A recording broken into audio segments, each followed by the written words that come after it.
Before we begin, if you enjoy tales that meander between the absurd and the oddly soothing, consider subscribing to Nightfall Notions for more boring bedtime stories. Tonight, we delve into the first chapter of a saga that proves even the simplest minds can unravel the most complicated systems. Chapter 1. The Unlikely Appointment. The village of Bramblewick had never been a place of great ambition or cunning. Nestled between a river that flooded every spring and a forest rumored to be home to a very disgruntled hermit, the townsfolk had long accepted their lot in life with a shrug and a half-hearted mutter about the weather. The elders, a group of 5 men who had grown so indistinguishable in their old age that even their wives mixed them up, were not known for bold decisions. That is, until the day they decided to put Tomkin the Simple in charge of tax collection. Tomkin was not malicious, nor was he particularly dim in the way it invites pity. He was, as his name suggested, simple. He liked counting stones, talking to geese, and once spent an entire afternoon trying to convince a fence post to play cards with him. The villagers tolerated him with the same weary fondness they reserved for stray dogs and unpredictable weather. No one could quite recall how the idea of making him tax collector had come about. Some said it was Old Man Hobbins, who had sipped 1 too many cups of fermented beet juice, who suggested it. Others whispered it was Mistress Agatha, the elder's sharp-tongued housekeeper, who had planted the idea as a joke. Whatever the case, the elders, in a moment of collective madness, nodded sagely and declared it a stroke of genius. "His mind is unclouded by greed," declared Elder Thaddeus, who had once tried to pay for a loaf of bread with a handful of acorns. "He will see the fairness in all things," added Elder Pym, who had not seen anything clearly in a decade. And so, with the solemnity of men who had just made a terrible mistake, but were too proud to admit it, they summoned Tomkin to the town hall. Tomkin arrived with a chicken under one arm, having mistaken the summons for an invitation to a poultry exhibition. When the elders explained his new role, he blinked slowly, scratched his head, and asked if taxes were edible. The elders exchanged glances. This was going to be interesting. The first sign of trouble came when Tomkin decided that the best way to collect taxes was to ask people what they thought was fair. This was, of course, a catastrophic approach. The miller, a man who could pinch a penny until it screamed, declared he owed nothing at all, as the mill had been in a melancholic mood all season. The blacksmith, a hulking man with a beard like a thorn bush, insisted he pay in nails, as they were the backbone of society.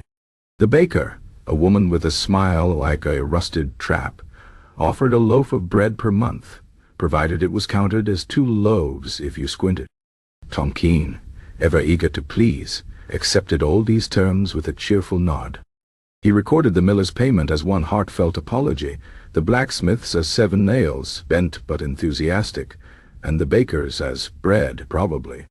When the elders reviewed his ledger a week later, they found entries such as Farmer Jed, 3 turnips and a funny story about a pig, and Widow Marlowe, a stern look to be repaid later. Meanwhile, the village geese, sensing weakness, had begun following Tomkin everywhere, honking demands for their own tax exemptions. Tomkin, ever the diplomat, granted them free passage through all puddles and first rights to any spilled grain. The geese, satisfied with their treaty, formed a sort of feathered honor guard around him, hissing at anyone who dared question his authority. By the end of the month, the village coffers were emptier than a drunkard's promise, and the elders were beginning to suspect that fairness was not, in fact, the same thing as profitability. Yet, for all the chaos, there was a strange peace in Bramblewick. The miller, for once, wasn't scheming to underpay. The blacksmith proudly displayed his tax nails on his shop wall. And the geese, now the self-appointed enforcers of civic duty, patrolled the streets with a vigilance that put the actual town watch to shame. The elders, however, were less amused. As they huddled in the town hall, debating whether to revoke Tomkin's appointment or simply pretend the whole thing had never happened, a single, unshakable truth dawned on them. The village idiot might have been the only one who understood what fairness truly meant, and that, more than anything, was what terrified them. Chapter 2. A Fool's First Day. The morning Tomkin officially began his tenure as Bramblewick's tax collector dawned with the kind of quiet optimism that usually precedes a disaster. The villagers, having heard rumors of his unconventional methods, watched from behind half-shut shutters as he strolled into the town square with a basket under one arm, and a determined expression usually reserved for men about to single-handedly fight a bear. His first stop was the cooper's shop, where old man Barrelby was carefully shaping staves into what would eventually become a barrel, assuming he didn't get distracted by a passing cloud, as was his habit. Tomkin rapped on the counter with the seriousness of a man who had once tried to negotiate with a particularly stubborn turnip.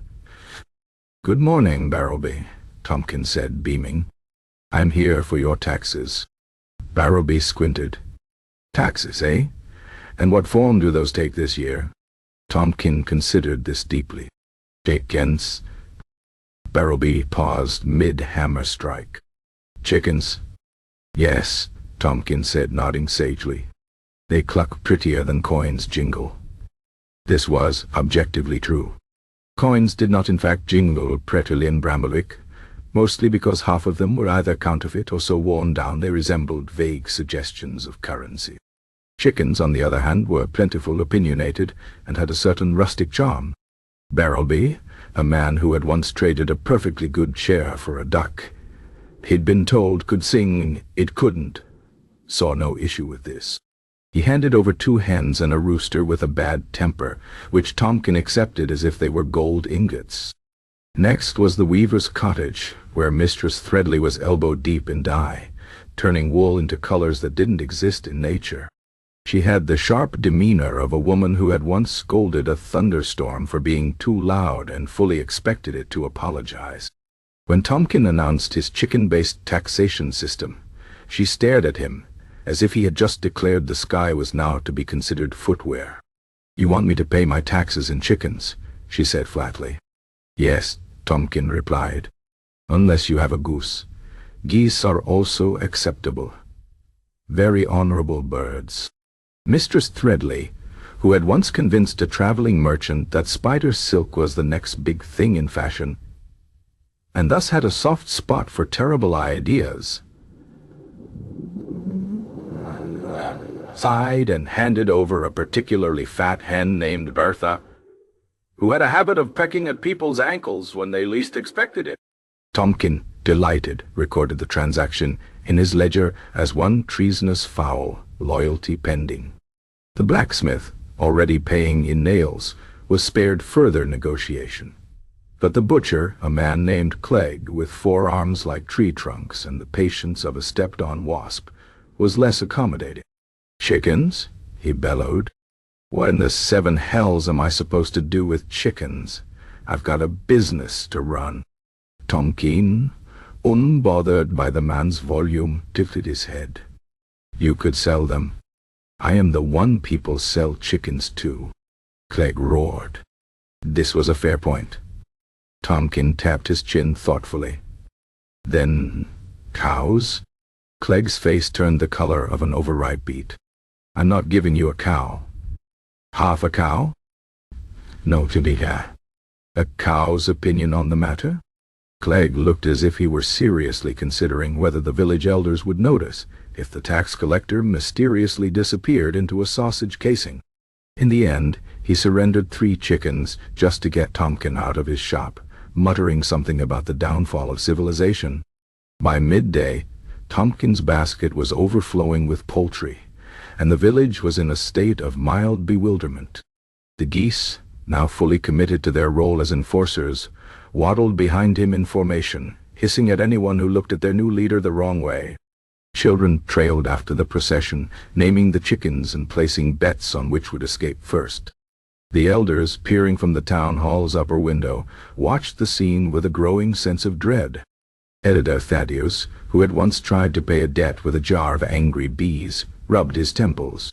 "We may have miscalculated." Elder Pym, squinting at the spectacle below, sighed. "At least the books will be interesting." Meanwhile, Tomkin, blissfully unaware of the turmoil he had caused, reached the final stop on his collection route, the tanner's yard. The tanner, a wiry man named Cobb, who smelled perpetually of regret and old leather, took one look at the basket of chickens, then at Tompkins' hopeful expression. Tompkin stared at it. "This isn't a chicken." Cobb shrugged. "It's got fur. That's practically feathers if you think about it." Tompkin thought about it. Then, because he was nothing if not fair, he nodded and wrote down one very ambitious chicken, dreaming of fur. As the sun dipped below the trees, casting long shadows over the now chicken-taxed village, Tompkin returned to the town hall, his ledger filled with entries that would baffle accountants for generations to come. The elders, resigned to their fate, accepted the basket of clucking, pecking proof that their experiment in fairness had taken a sharp turn into the absurd. And yet, as Bramblewick settled into the evening, there was a strange, unshakable feeling among the villagers. For the first time in living memory, taxes had not been a thing of dread, but of mild amusement. No one had been ruined.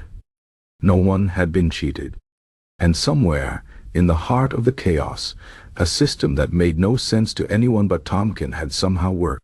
The elders, of course, were already debating how to undo it all. But for now, as the geese settled into their self-appointed guard posts around the town square, and the chickens roosted in the rafters of the tax office, Bramblewick slept soundly. All except for the rooster with a bad temper who had very firm opinions about pre-dawn wake-up calls.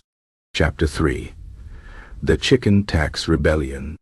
For 3 days, Bramblewick had endured the new tax regime with a mixture of amusement and resignation. Chickens roosted in the rafters of the town hall.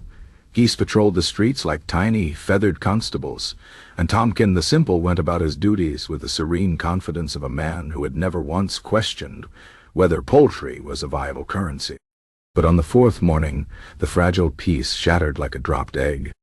It began with the baker, Mistress Drenda, who awoke to find that her tax-contributed loaf of bread, the one she had sworn was 2 loaves if you squinted, had been pecked into oblivion by the very chickens now residing in the tax office. She stormed into the square, flour-dusted and furious, waving a rolling pin like a scepter of justice. "This is an outrage," she bellowed. "Those feathered brigands have declared war on my livelihood." Her cries roused the butcher, Clegg, who had been nursing a grudge ever since surrendering 3 perfectly good chickens to Tompkin's absurd system. He emerged from his shop, cleaver in hand, looking like a man who had just remembered he was owed vengeance. "I'll wring every last neck in that coop if it means getting my birds back," he roared. By mid-morning, a mob had formed, not the kind with torches and pitchforks, but the kind with aprons, wooden spoons, and an alarming number of nets. Even Old Man Barrelby, who usually napped through riots, had joined the fray, waving a bucket he claimed was for tactical poultry containment. The geese, sensing insurrection, formed a defensive line around Tompkin, hissing like tiny wing-snapping dragons. Tompkin, blissfully unaware that he was at the center of a rebellion, was attempting to teach the rooster with the bad temper to play cards when the mob descended upon the tax office. He blinked up at the crowd with genuine delight. "Good morning. Are you here to pay your taxes?" Mistress Drenda yabbed her rolling pin toward the chicken-infested building. "We're here to end this feather-brained madness. Taxes are to be paid in coin, not in livestock." Tompkin's brow furrowed. "But coins don't lay eggs." This was undeniable, but it did little to quell the uprising. Clegg shouldered his way forward. "Give me back my chickens, you daft pigeon herder, or so help me." The rest of his threat was drowned out by a sudden, ear-splitting cacophony as the rooster, sensing hostility, launched itself at Clegg's head with the fury of a tiny feathered demon. Chaos erupted. Chickens flapped in panic, geese honked battle cries, and villagers swung nets, buckets, and in one case, a particularly aggressive loaf of bread. Elder Thaddeus, roused from his nap by the commotion, wobbled into the square just in time to see Mistress Threadley whack a goose with her spindle. By the gods, he wheezed. It's a coup. Elder Pym, ever the pragmatist, sighed. It's a poultry revolt. Worse, really. The tanner Cobb, who had been quietly enjoying the spectacle from the sidelines, suddenly found himself in possession of a chicken that had fled the fray and taken refuge in his apron. He stared at it. The chicken stared back. Then, with the slow realization of a man who had just stumbled upon a loophole, he called out, "Ah, your chickens! 2 coppers apiece!" The mob froze. The geese paused mid-honk. Even the rooster, mid-air in its assault on Clegg's hat, seemed to consider this. Clegg, rubbing his scalp where the rooster had attempted to scalp him, narrowed his eyes. 3 coppers. 2.5, Cobb countered. Done, but 2. And just like that, the revolution pivoted.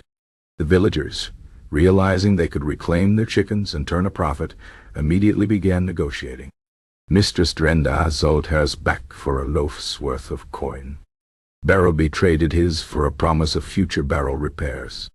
The geese, sensing the winds of commerce blowing against them, reluctantly stood down, though not without a few parting nips at passing ankles. Tomkin, watching the transactions with quiet fascination, scratched his head. So, taxes are coins again? The elders, who had been quietly hoping the whole mess would resolve itself into something resembling sanity, seized the opportunity. Yes, Elder Thaddeus said firmly. Coins, official, clinkable coins. Tomkin nodded, then brightened. Can we paint them to look like chickens? The villagers groaned. The elders exchanged glances. Somewhere in the distance a goose honked what sounded suspiciously like laughter. By nightfall, order had been restored. Mostly. The chickens were back in their coops. The geese had grudgingly returned to their pond, and the villagers had, for the most part, stopped threatening one another with baked goods. The tax ledger, however, now contained entries like rebellion discount, 1 loaf refunded, and rooster assault surcharge. 3 coppers, payable to Clegg's scout. As Bramblewick settled into an uneasy peace, the elders gathered in the town hall, staring at the ledger as if it might bite them. We have to fire him, Elder Pym muttered. Elder Thaddeus sighed. And replace him with whom? The last tax collector fled after someone accidentally let goats into his office. A long silence followed. Outside, the faint clucking of chickens and the occasional indignant honk of a goose served as a reminder that some problems could not be solved with mere coin. Tomkin, meanwhile, sat on the steps of the tax office, feeding crumbs to a particularly fat hen. "You're all very good at money," he told it solemnly. The hen pecked his finger in agreement. Chapter 4. The Elders' Regret.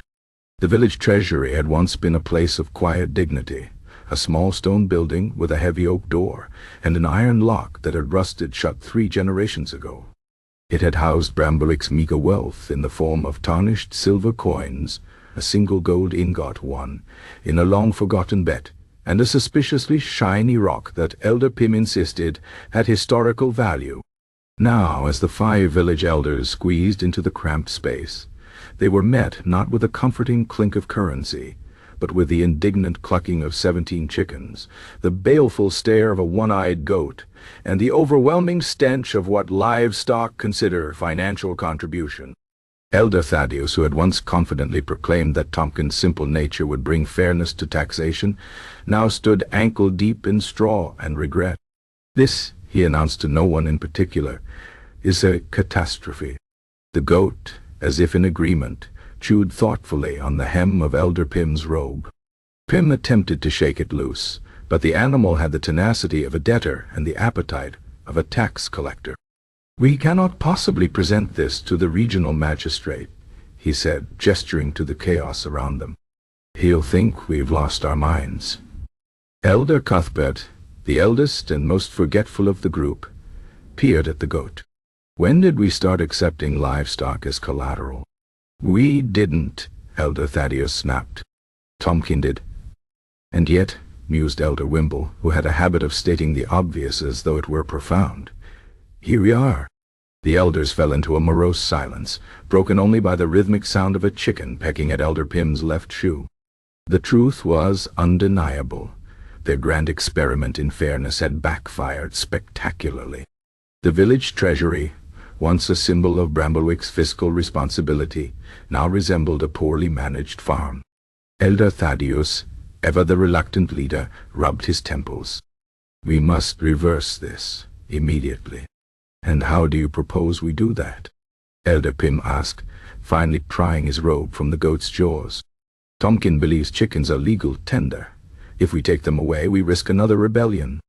Elder Vinble nodded. The people were quite attached to their poultry. Elder Cuthbert squinted at a chicken perched atop the ledger. "Is that Bertha?" Mistress Threadley's tax-contributed hen, infamous for her ankle-pecking vendettas, fluffed her feathers and glared at the elders as though they were personally responsible for the decline of avian respect in society. Elder Thaddeus exhaled slowly, the weight of leadership pressing upon him like a poorly balanced hay bale. "Then we must make Tomkin understand. Coins. Actual, proper coins. No more chickens, no more goats, no more." He paused as something nudged his leg. He looked down to find a piglet staring up at him with unsettling intelligence. "Where did that come from?" Elder Pym consulted the ledger. The widow Marlowe. It says here she paid her taxes with one small philosopher." The piglet oinked. Thaddeus closed his eyes. "We are doomed." Just then, the treasury door creaked open, and Tomkin himself stepped inside, beaming as though he had just discovered the secret to eternal happiness. "Good news," he announced. "The geese have agreed to audit the process." The elders stared at him. Tomkin, either oblivious or immune to their despair, continued cheerfully. "They're very good with numbers. Not as good as the chickens, of course, but the chickens are biased." Elder Thaddeus, in a moment of quiet desperation, considered simply walking into the woods, and never returning. Instead, he gripped Tomkin's shoulder with the intensity of a man trying to convey urgency to a particularly optimistic rock. "Tomkin, taxes must be paid in coin.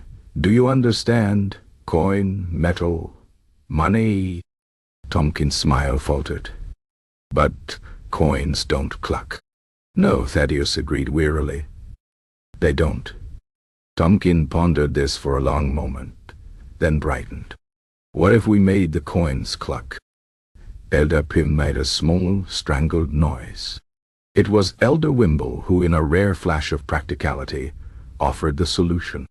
"Tomkin, my boy, what if we compromise? The people pay their taxes in coin, as they always have. But you may keep one single chicken in the treasury. For luck." Tomkin considered this, then nodded solemnly. "Bertha stays." Bertha, from her perch atop the ledger, clucked in approval. And so, with terms grudgingly agreed upon, the elders prepared to restore order to Bramblewick's finances. The goat was returned to the tanner, who swore it had been missing for weeks.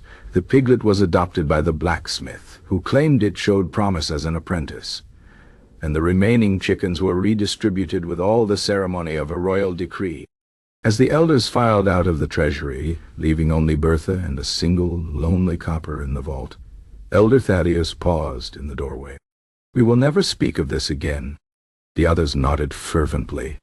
Outside, the villagers had already begun exchanging rumors about what new madness the elders might devise next.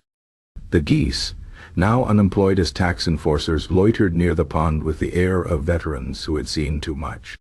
And Tomkin, ever hopeful, wandered back to the town square, already dreaming up ways to make coin collection more entertaining. Bramblewick, for all its chaos, would survive. But the elders would never look at poultry the same way again. Chapter 5. The Merchant's Dilemma.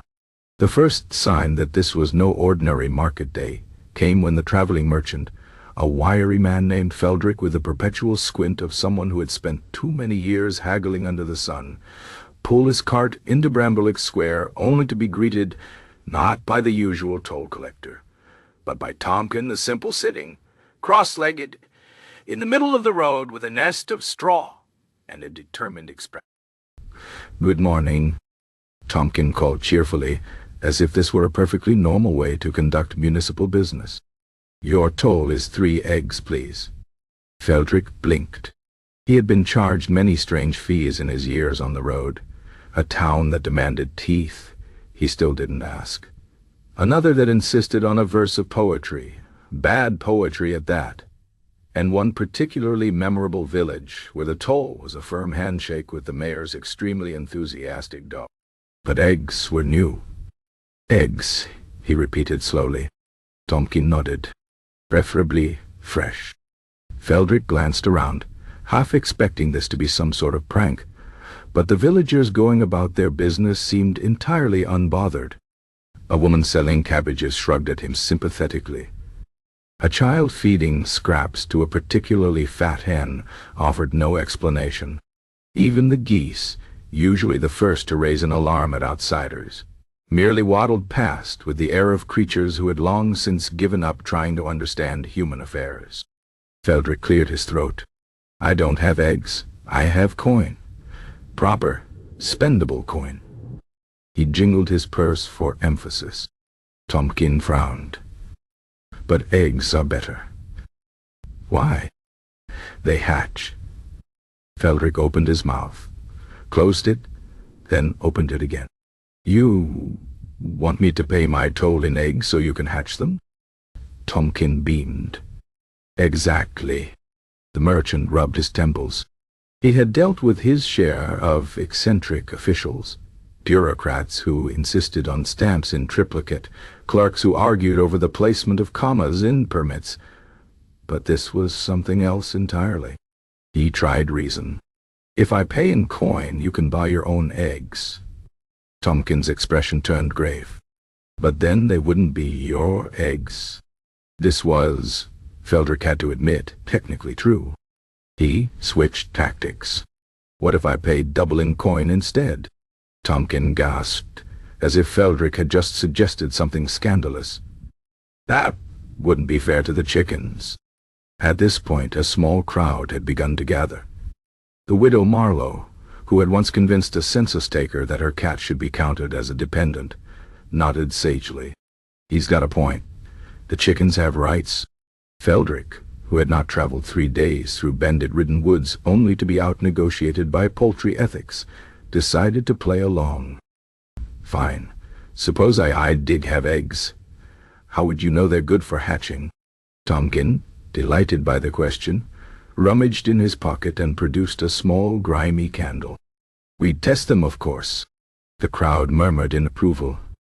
Feldrick stared. "You candle eggs?" "To check for life," Tompkin said, as if this were the most obvious thing in the world. Feldrick had heard of candling eggs. His grandmother had kept chickens, back when the world made sense. But using it as a tax collection method was new. He eyed the candle, then Tompkin's hopeful expression, and sighed. "And if I refuse?" Tompkin's face fell. Then the geese might get involved." As if on cue, a particularly large gander waddled into view, fixing Feldrick with a look that suggested it had personally ended careers.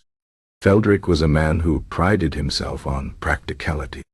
He had once talked his way out of being robbed by convincing the bandits they'd make more money as his business partners.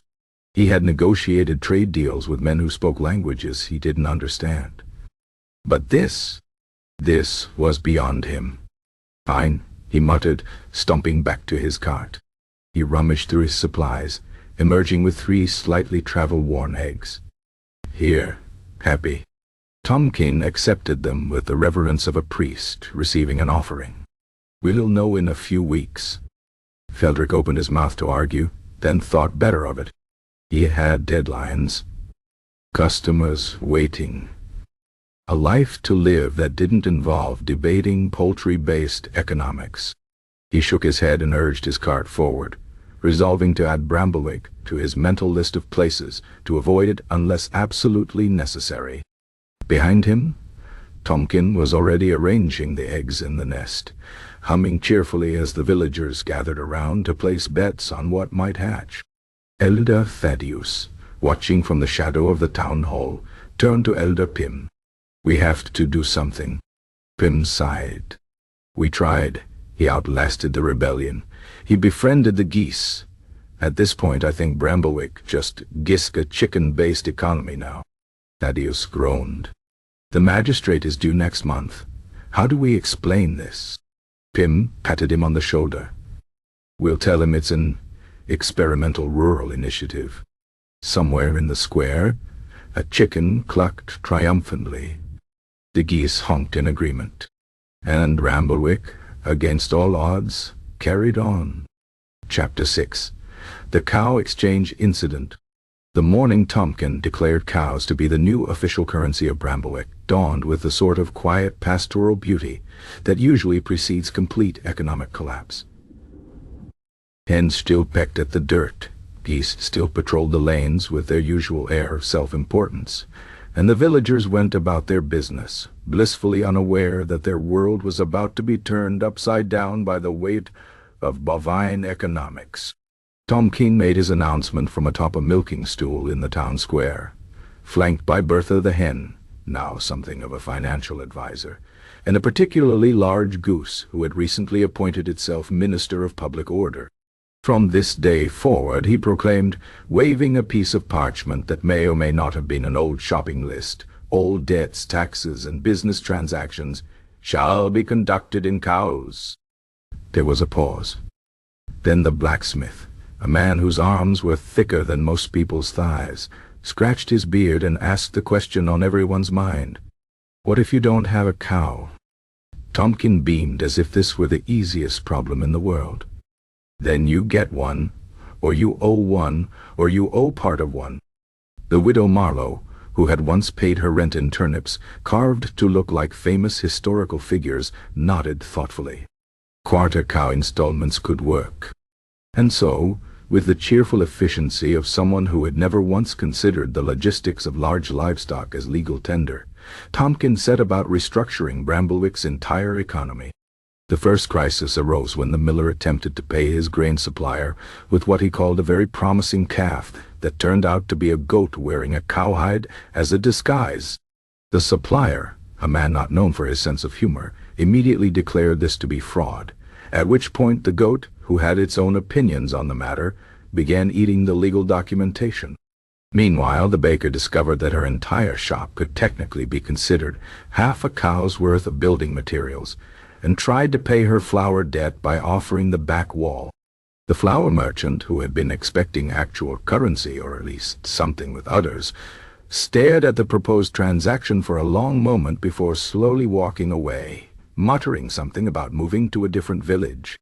The real trouble, however, began when old man Barrelby, in a stroke of what he insisted was genius, attempted to pay his ale tab with what he described as a future cow. "A what now?" asked the tavern keeper, a grizzled woman who had once broken up a bar fight by throwing both participants into the river. Barrelby, swaying slightly, gestured grandly. "It's simple. I don't have a cow, no, but my neighbor's cow is expecting, so I'm paying with the calf it'll have next spring." The tavern keeper stared at him. "That's not a cow. That's a promise of a cow." Tompkin, called in to mediate, pondered this deeply. But isn't all money just promises, really? This philosophical insight did not go over well. Within hours, the entire village was embroiled in heated debates about futures trading, livestock collateral, and whether a chicken could be considered a cow equivalent if you squinted hard enough. The geese, sensing an opportunity, formed a black market near the pond, trading shiny pebbles and bits of bread for favorable interpretations of bovine valuation. Elder Thaddeus, watching from the town hall window as a group of children attempted to lasso what might have been a sheep or a very confused dog, turned to Elder Pim with the air of a man who had reached the end of his rope. "We have to stop this." Pim, who had spent the morning calculating how many cows his house was worth, 3.5, assuming the roof didn't leak, sighed. "How? He's already convinced them that livestock is more reliable than coin. At this rate, we'll be paying our taxes in piglets by winter." Thaddeus groaned. "The magistrate is going to have us all committed." Their despair was interrupted by a commotion outside. The butcher, Clegg, was dragging a protesting Tompkin toward the town hall, followed by a crowd of villagers and an increasingly agitated herd of miscellaneous livestock. "This has gone far enough," Clegg bellowed. "I just had a man try to pay for sausages with a duck he claimed was cow-adjacent." Tompkin, looking genuinely hurt, held up his hands. "But ducks are very loyal. That has to count for something." The villagers erupted into overlapping arguments about exchange rates, animal temperament, and whether a particularly large pumpkin could be considered a vegetable cow. The geese, sensing their authority slipping, began honking furiously, which only added to the chaos. It was Mistress Threadley who finally cut through the noise with a voice honed by years of telling apprentices exactly why their weaving was unacceptable. "Enough! We are not savages. If we're going to use cows as money, we need rules." A hush fell over the crowd. Even the animals paused mid-brawl, as if sensing the gravity of the moment. Tompkin, ever the optimist, clapped his hands. "Yes, rules. Like, every cow has to have a name. And you can't spend the same cow twice unless it's a very special cow." Clegg put his head in his hands. And so, as the sun set over Bramblick, the villagers gathered to draft the world's first livestock monitored policy. Cows were standardized, must have 4 legs, at least one working udder, and a demonstrated ability to moo. Future cow trading was allowed, but heavily regulated, no more than 2 promised calves per actual cow. Poultry was granted auxiliary status, 12 chickens to a cow. No waterfowl unless previously approved by the geese. By nightfall, the new system was in place. The animals had been returned to their rightful owners mostly, and the elders had retreated to the town hall with a barrel of ale, silently questioning every decision that had led them to this moment. Outside, Tompkin sat on the steps, scratching Bertha behind her feathers as the moon rose over the now cow-based economy of Bramblewick. "Money is easy," he told her.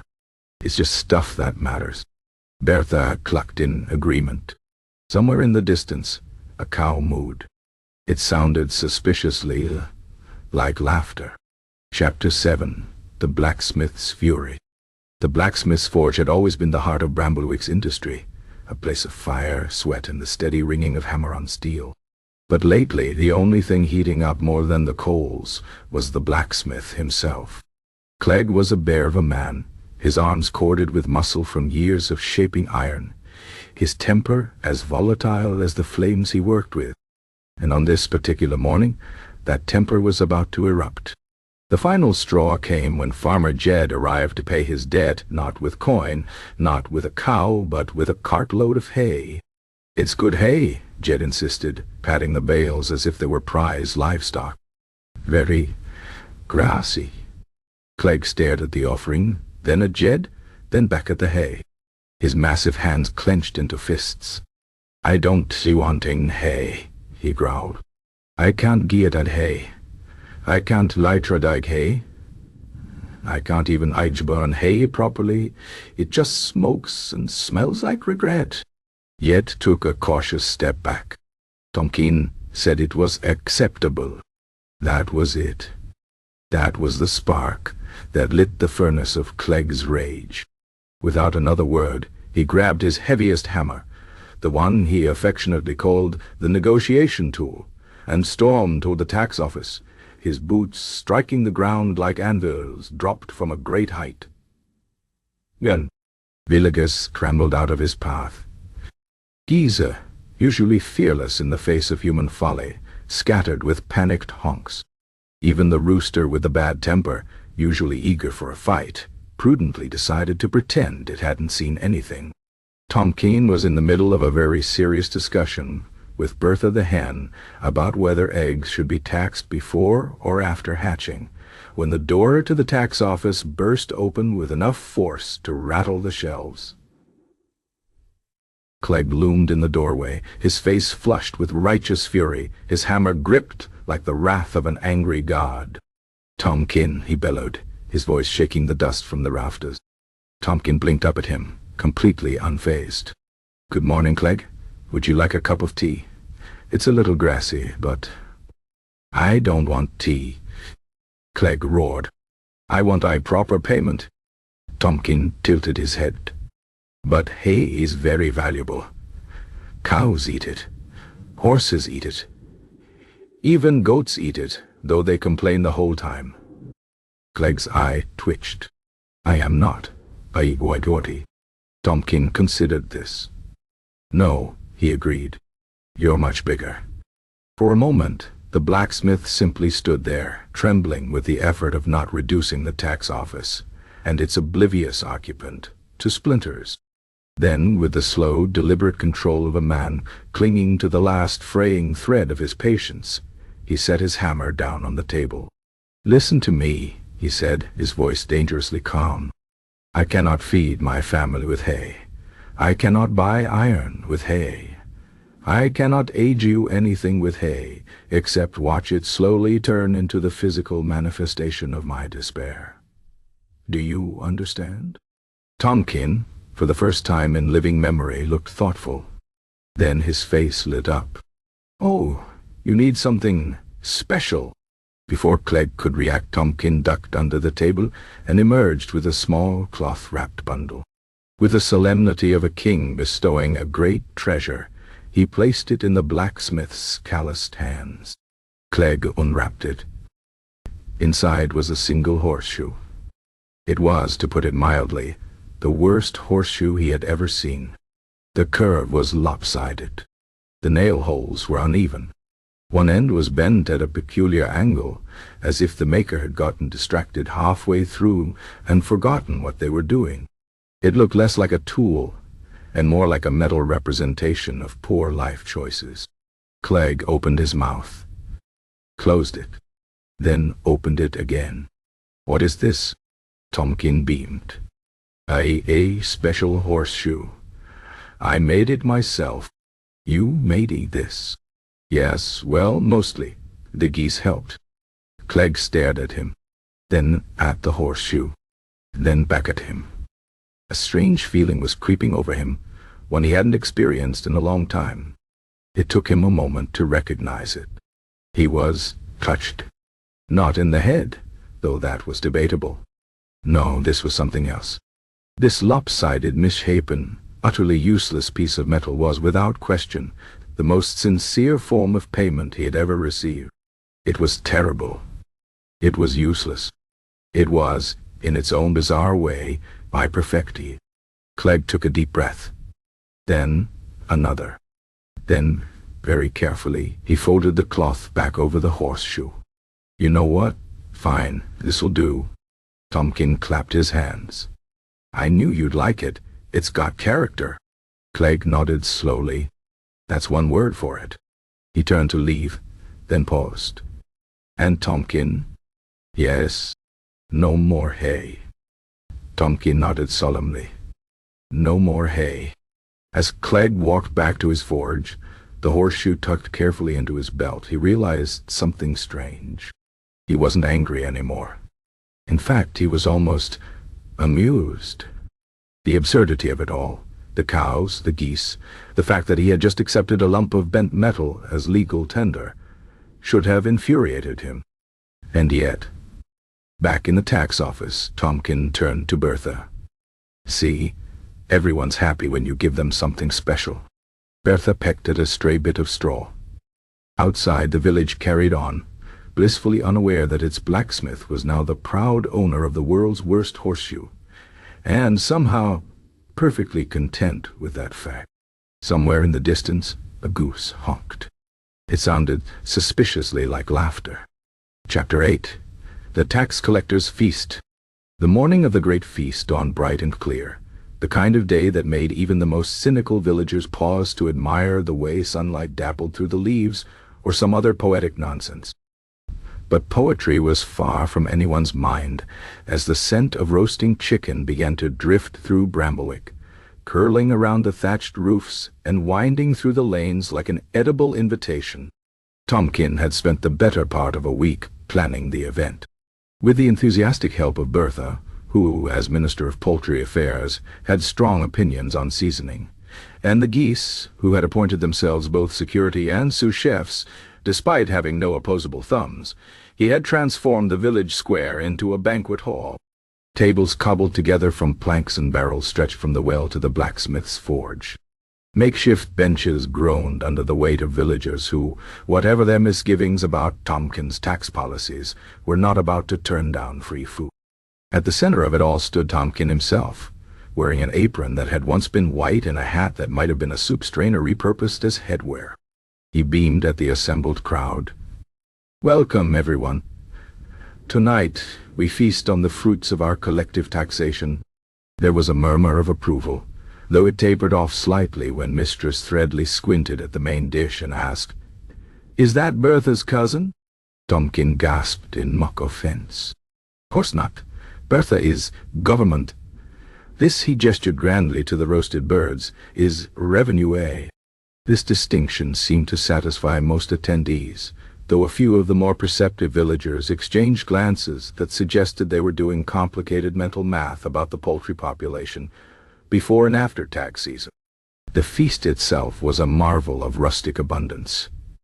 There were platters of roasted chicken, seasoned with wild herbs and what Tompkin insisted was a secret blend of friendship, bowls of milk soup, courtesy of the village's now cow-based economy, loaves of bread provided by the baker, who had accepted 2 chickens and a sincere compliment as payment, and an alarming number of eggs prepared in ways that ranged from traditional. The elders, seated at a slightly wobbly table near the front, surveyed the spread with expressions that wavered between gratitude and existential dread. Elder Thaddeus poked at his portion of chicken with the caution of a man who suspected it might still have opinions. "We've created a monster," he muttered. Elder Pym, who had already resigned himself to the inevitable, slurped his milk soup. "At least the monster throws good parties." As the meal progressed, the usual village dynamics played out in miniature. The blacksmith, Clegg, grudgingly admitted that the chicken was delicious, though he refused to say it where Tompkin could hear. The widow Marlowe entertained the children with increasingly improbable stories about the adventures of the tax-collected chickens in the great beyond. The geese, having deemed the feast adequately supervised, retired to the pond to discuss governance in hunks.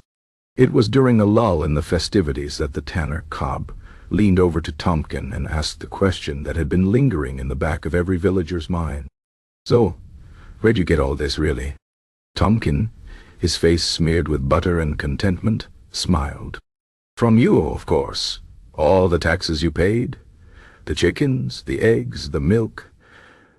It all came back to you, just tastier." There was a moment of silence as the villagers processed this. The butcher scratched his head. "Wait, so we paid taxes to get our own food back?" Tompkin nodded enthusiastically. "But Escherding, that's the magic of it." Another pause. Then slowly, the villagers began to nod. In a strange kind of sense, in the way that most of Tompkin's ideas did after enough ale. The miller raised his tankard. "To the tax collector." The toast was echoed around the square, though with varying degrees of sincerity. Tompkin, misty-eyed, raised his own cup, a hollowed-out gourd he'd found somewhere, and drank deeply. As night fell, and the torches were lit, the feast took on a warmer, drowsier tone. Stories were told, friendships reaffirmed, and at least one marriage proposal was made, though it was later revealed to have been directed at a particularly shapely loaf of bread. The elders, watching their constituents laugh and eat with uncharacteristic harmony, exchanged glances that bordered on reluctant admiration.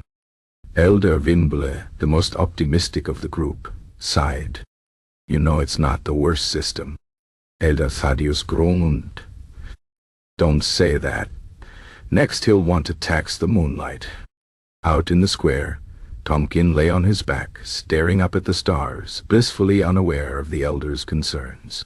Bertha perched on his stomach, clucking softly as he absently stroked her feathers. "See," he murmured, "this is how taxes should be. Everyone gives a little, and everyone gets a lot. Bertha, in the way of chickens everywhere, said nothing. But the satisfied murmurs of the villagers, the warmth of the firelight, and the lingering scent of roasted herbs in the air seemed to agree. Somewhere in the darkness, a goose honked once, then quieted. And for that one night at least Bramblewick slept full and content, its dreams untroubled by the looming spectre of fiscal responsibility. Chapter 9. The King's Messenger. The arrival of the King's Messenger should have been a moment of great dignity. The man himself certainly thought so.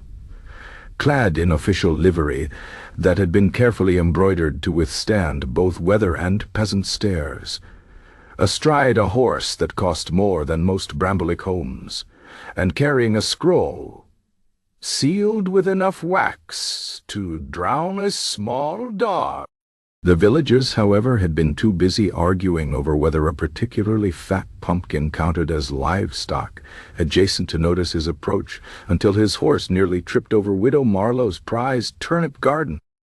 "Hail, subjects of His Majesty," the messenger announced, his voice ringing with the particular cadence of someone who expected to be immediately obeyed. The villagers blinked up at him. The geese, who had developed a strong dislike of horses since the cow-based economy began forming battle lines. "I come to collect the annual royal tribute," the messenger continued, unfurling his scroll with a flourish. 10 gold sovereigns, 20 silver marks, and 5 bushels of wheat as decreed by. Tomkin, who had been attempting to teach a chicken to salute, perked up at the word tribute. "Oh, we have that." He beamed at the messenger with the radiant confidence of a man who had never once doubted his own system. The messenger paused mid-sentence. "You have the gold?" Tomkin nodded enthusiastically. "Well, no, but we have turnips." A beat of silence followed. The messenger's horse, sensing impending chaos, took a discreet step backward. "Turnips," the messenger repeated flatly. Tomkin, either oblivious to or entirely unconcerned by the growing storm on the royal envoy's face, gestured to Widow Marlowe's garden.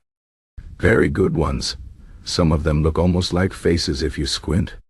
The widow, never one to miss an opportunity, nodded solemnly. The one with the nose wart could be the spitting image of His Majesty, given the right lighting.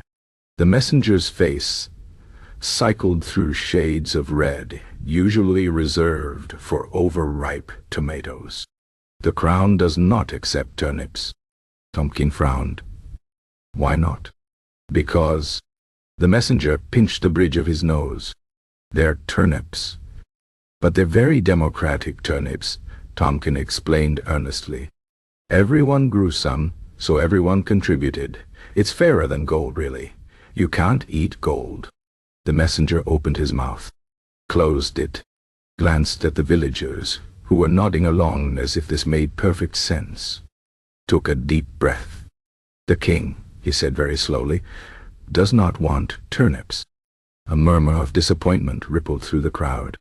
The blacksmith folded his massive arms. "What's wrong with turnips?"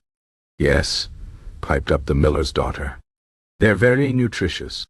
The messenger, who had trained for years in diplomacy, taxation, and the occasional highway skirmish, found himself utterly unprepared for this particular battle. "It's not about nutrition. It's about—" He gestured wildly with the scroll. "Standards! Protocol! The entire kingdom runs on gold, not root vegetables." Tomkin considered this for a long moment.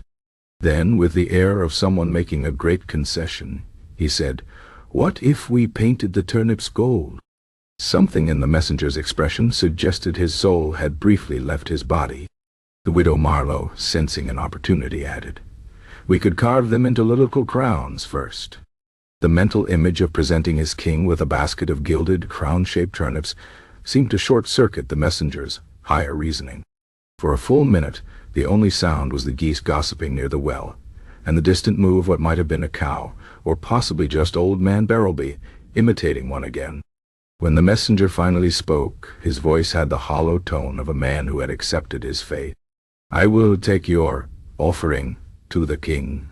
He paused, along with a full written explanation of your village's current economic policies. Tompkin brightened. Oh, Bertha can help with that. She's excellent at paperwork. The messenger did not ask who Bertha was. Something in his eyes suggested he didn't want to know. As the villagers loaded up the messenger's saddlebags with turnips, the ones that looked most regal had been carefully selected. The elders watched from the shadow of the town hall. Elder Thaddeus massaged his temples. We're going to be executed. Elder Prim sighed. At least we'll die knowing our turnips were deemed worthy of royalty. The messenger, now significantly less dignified with turnip greens poking out of his bags, mounted his horse with the weariness of a man who knew he'd be laughed out of court. As he rode away, the villagers waved cheerfully. Tompkin turned to Bertha with a satisfied smile. See? Everyone appreciates turnips if you present them properly. High above, a lone goose circled, its honk carrying across the fields like a herald announcing the arrival of a new age. An age of turnips. And in that moment, Bramblewick slept peacefully, blissfully unaware of the royal headache they'd just unleashed upon the kingdom. Chapter 10. The Royal Decree. The royal court had seen many strange things over the years. Duels fought over poorly interpreted poetry, a chancellor who secretly believed he was a reincarnated turnip, and that one unfortunate incident involving a jester and an overenthusiastic peacock. But nothing had prepared the nobility for the sight of their king clutching his sides in mirth, tears streaming down his face as the beleaguered messenger stood before the throne, holding a basket of turnips carved to resemble various court officials. Your Majesty, the messenger said weakly, I assure you this is no jest. The king wiped his eyes with a silk sleeve. Oh, I know it isn't. That's what makes it so wonderful. He plucked one of the turnips from the basket, a particularly bulbous specimen that had been crudely etched with a crown, and held it aloft. This, my lords and ladies, is how we should conduct all taxation from now on. With whimsy, with creativity, with vegetables. The court erupted into murmurs. The treasurer, a man who had devoted his life to the sanctity of coinage, looked as though he might faint. The queen, who had long ago accepted that her husband's sense of humor would be the death of them all, merely sighed and took a long sip of wine. And the tax collector, the messenger ventured. The villagers insist he's doing an excellent job. The king's grin widened. Promote him. A stunned silence fell over the hall. The treasurer made a noise like a boiling tea kettle. Your Majesty, you can't possibly mean— I do, the king declared, slapping the armrest of his throne. This Tompkin fellow shall remain in his post indefinitely. Furthermore, I decree that his methods shall be recorded in full and read aloud at every royal banquet henceforth. He leaned forward, eyes gleaming. Imagine it, next season we could receive tribute in the form of singing chickens, or cheese sculptures of famous battles. The possibilities are endless. Back in Bramblewick, the villagers were busy debating whether a particularly round sheep could be considered legal tender, when the king's messenger returned, this time accompanied by a full contingent of royal guards, a scribe, and a bard who had been specifically commissioned to document the village's unique economic strategy. Tompkin, who had been attempting to negotiate with a disgruntled goat about its tax obligations, looked up in delight as the messenger unrolled the royal decree. By order of His Majesty, the messenger announced, his voice carrying across the gathered crowd, Tompkin the Simple is hereby confirmed as Bramblewick's permanent tax collector, his methods to be upheld and celebrated in perpetuity. He paused, then added in a somewhat strained tone, the king also requests monthly reports, illustrated if possible. The villagers erupted into cheers. The geese, sensing an opportunity for greater political influence, formed an honor guard around Tompkin. Bertha pecked at the royal seal on the decree, then nodded approvingly. The elders, standing at the edge of the crowd, exchanged glances. Elder Thaddeus rubbed his temples. We've been sanctioned by the crown for our madness. Elder Prim chuckled.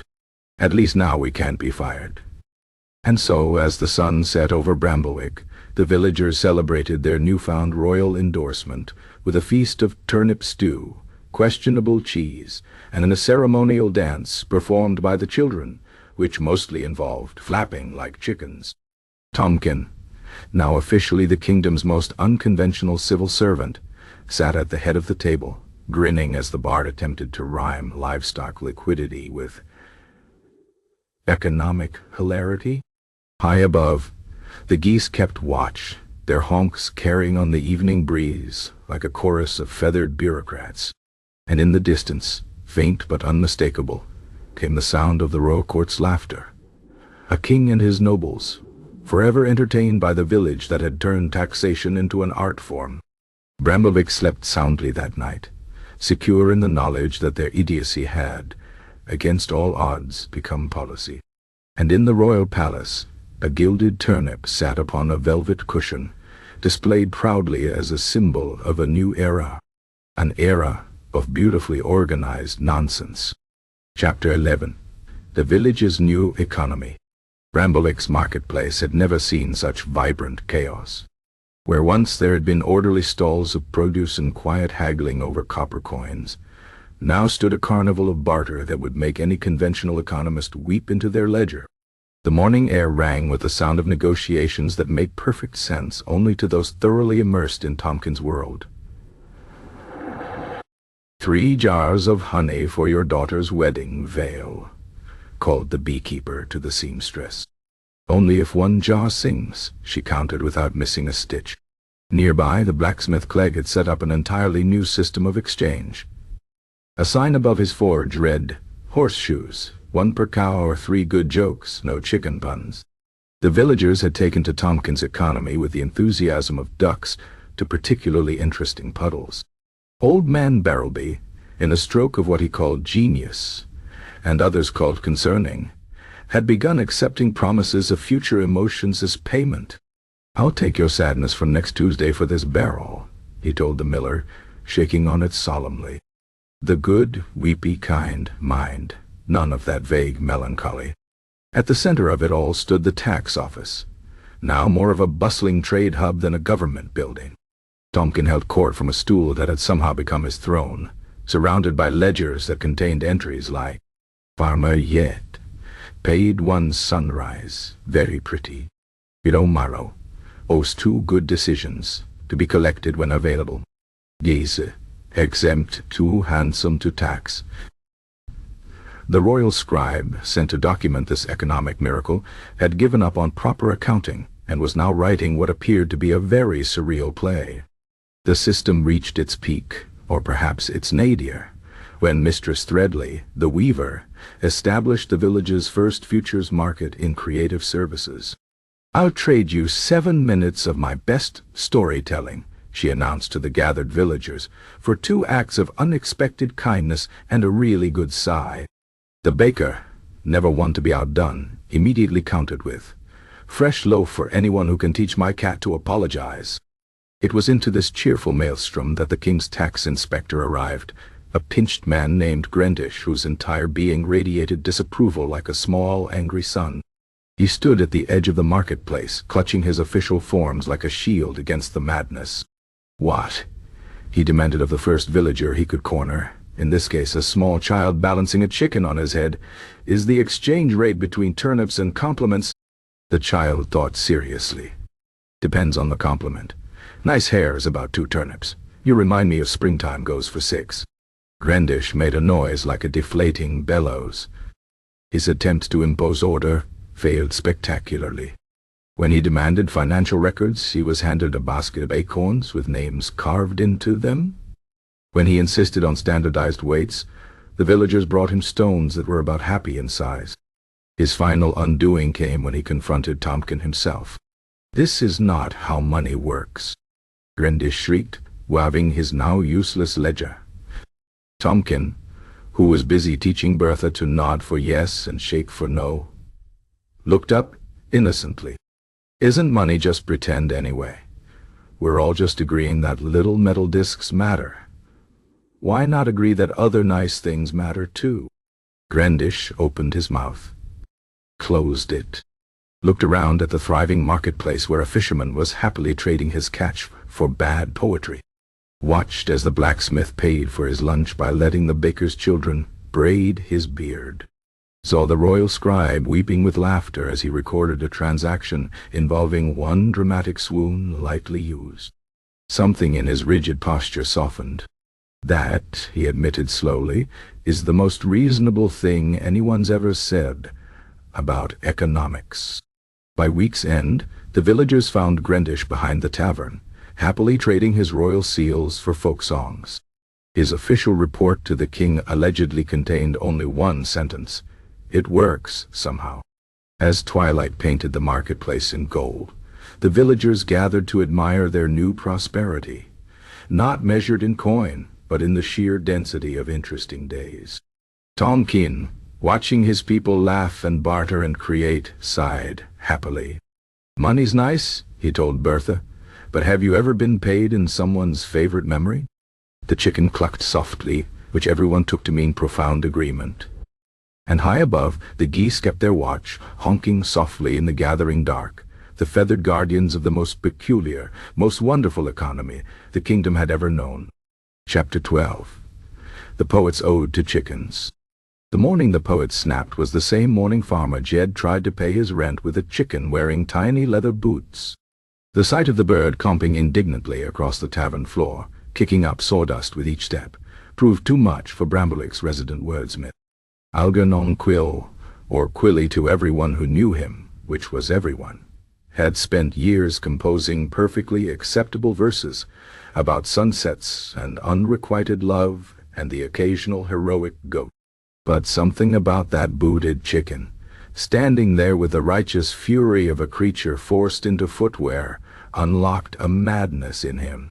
He stood abruptly from his usual corner table, knocking over an inkpot that no one would clean up until Tuesday.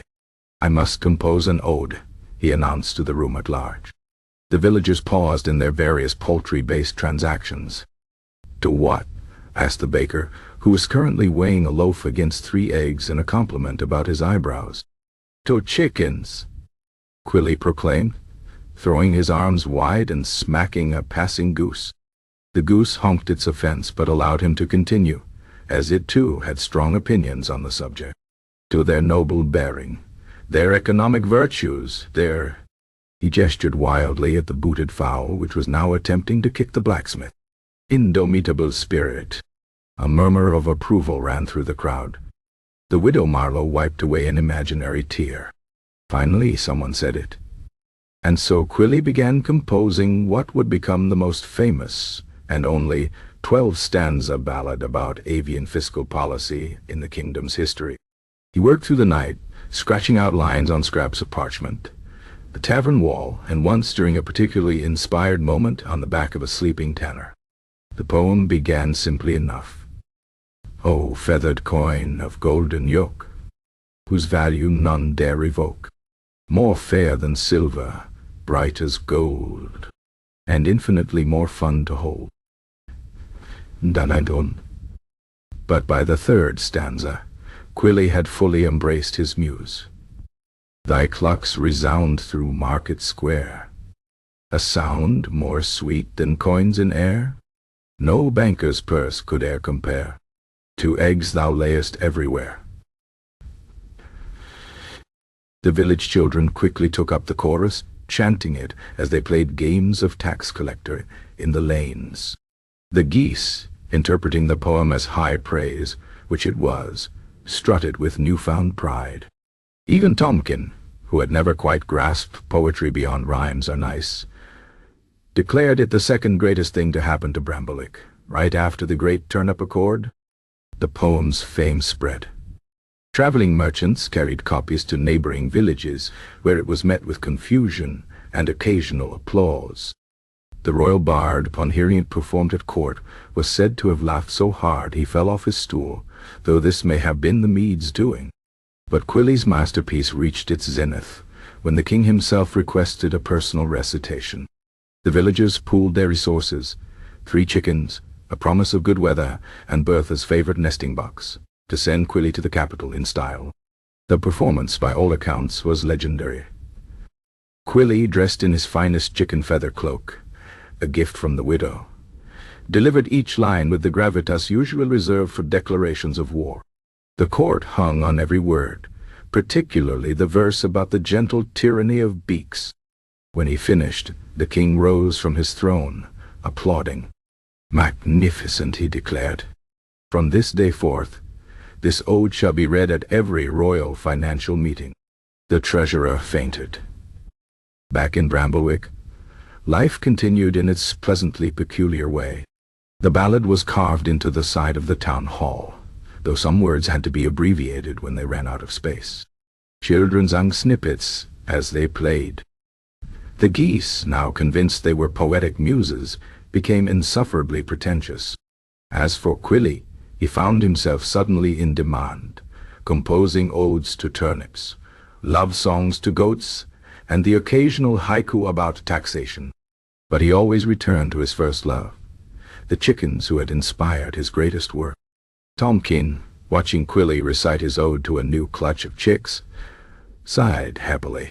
"See, Bertha? This is why chickens are better than coins. Coins never inspired art." Bertha, as usual, had the final word. She pecked his ankle sharply, then settled into his lap. A living, breathing masterpiece of economic theory. And so Bramblewick slept, lulled by poetry and the soft clucking of its most valued currency. Somewhere in the dark, a single goose honked the ballad's refrain, its voice carrying through the moonlit lanes like the very soul of the village itself. Absurd, unrepentant, and oddly beautiful. Chapter 13. The Tax Collector's Dream. Tomkin's dream began, as many great ideas do, with a tree. Not an ordinary tree. This one had leaves of silver and branches heavy with golden coins that clinked musically in an unfelt breeze. At its roots sat a parliament of chickens in tiny judicial robes, clucking solemnly about fiscal policy. "You must tax the money fruit," declared the Chief Justice hen, pecking at a fallen coin. "It's only fair." Tomkin, in the way of dreamers everywhere, accepted this as divine wisdom. He plucked a coin from the tree, bit it, dream teeth being excellent at testing currency, and found it wonderfully crisp like a good apple. When he woke with a start just before dawn, the taste of gold still sweet on his tongue, he knew what must be done. The announcement was made at morning bread distribution, which Tomkin had recently declared the most official time of day. Standing atop his tax collector's stool, now polished to a fine sheen from frequent use, he addressed the gathered villagers with breathless excitement. "I've had a vision," he proclaimed, arms spread wide. "Money grows on trees, and as your tax collector I must impose a fair harvest tax on all money fruit." The villagers, who had grown accustomed to Tomkin's pronouncements the way one grows accustomed to unpredictable weather, merely nodded along. The blacksmith scratched his beard. "What exactly counts as money fruit?" "Excellent question." Tomkin beamed. "Coins, obviously, but also anything shiny, round, or vaguely valuable looking when you squint. Bertha and I have made a list." Bertha clucked approvingly from her perch on his shoulder, where she now spent most days as both advisor and living hat. The baker raised a flour-dusted hand. "What if we don't have any money trees?" Tomkin gasped, as though this possibility had never occurred to him. Then, with the adaptability that made him such an effective civil servant, he amended, "Then you must pay the potential tax. What you would owe if you had a money tree. It's only fair to the trees that do exist." The widow Marlowe, who had once convinced a census taker that her vegetable garden should be counted as a religious order, nodded sagely. "Morale taxation. I like it." By noon, the system was in place. Farmers marked certain trees as fiscally productive. Children scoured the woods for wild coinage. The blacksmith, in a stroke of entrepreneurial genius, began selling money fruit starters, ordinary nuts hammered thin and polished until they gleamed. The royal scribe, who had taken up permanent residence in Bramblewick to document its economic experiments, watched in awe as the village adapted. His once neat ledgers now contained sketches of trees with coin-filled branches and meticulous notes like, "Farmer Jed's oak produces 3 silver leaves per season, excellent liquidity."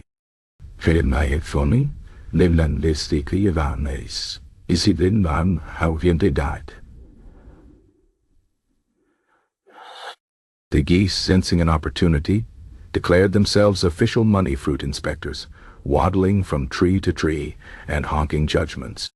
Only the elders expressed concern. "This is getting out of hand," muttered Elder Thaddeus, watching a group of villagers gently shake a maple tree as if expecting it to rain pennies.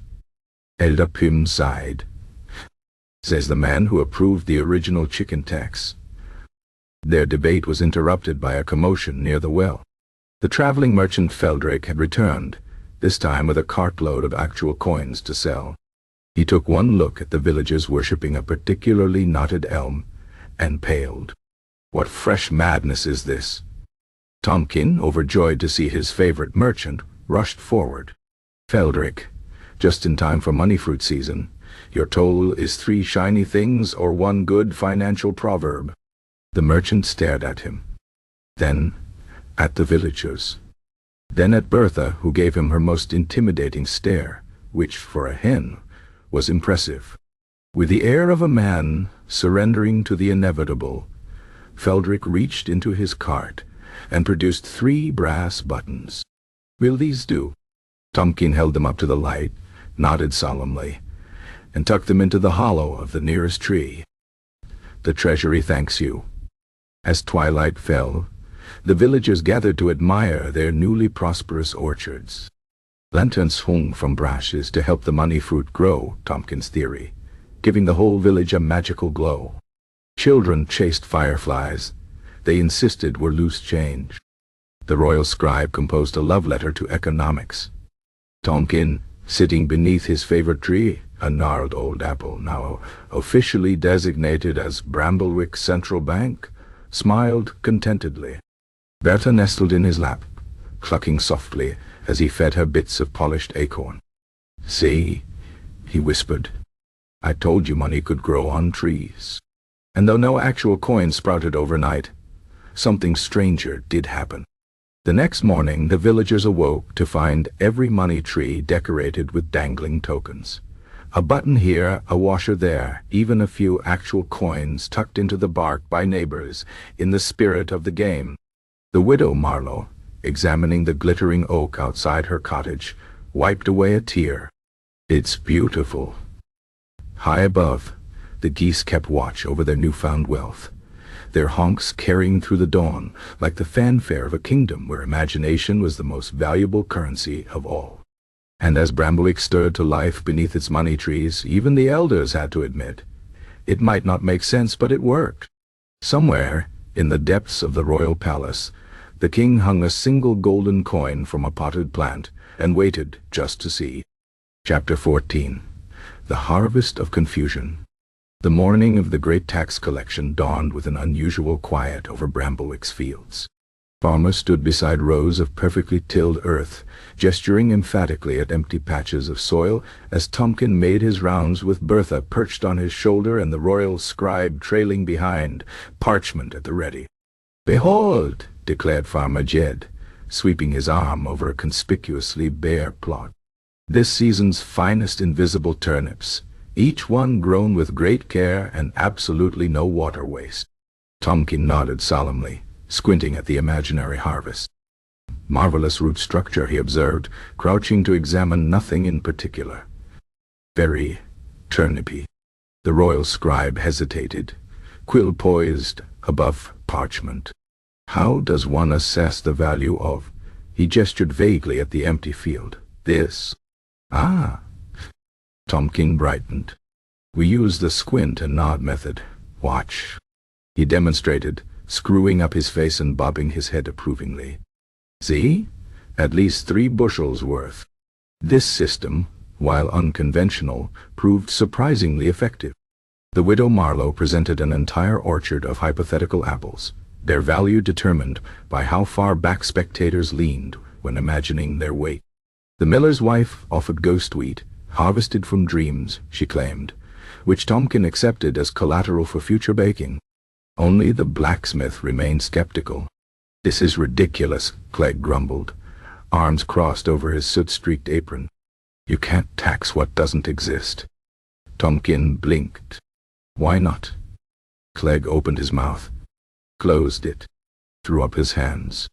The debate reached its peak at the tavern that evening, where villagers hotly contested the going rate for conceptual vegetables. "An invisible turnip should be worth twice a visible one," argued Farmer Jed, thumping his tankard on the table. "Think of the storage savings." The baker countered, "But can you make soup from them?" "That's the real test." This philosophical quandary might have continued indefinitely had not the geese intervened. The head gander, having listened patiently from his perch atop the ale barrel, suddenly flapped down to the center of the room with a decisive honk. In a flurry of feathers and authority, he began pecking at specific villagers' feet in what appeared to be a sophisticated valuation system.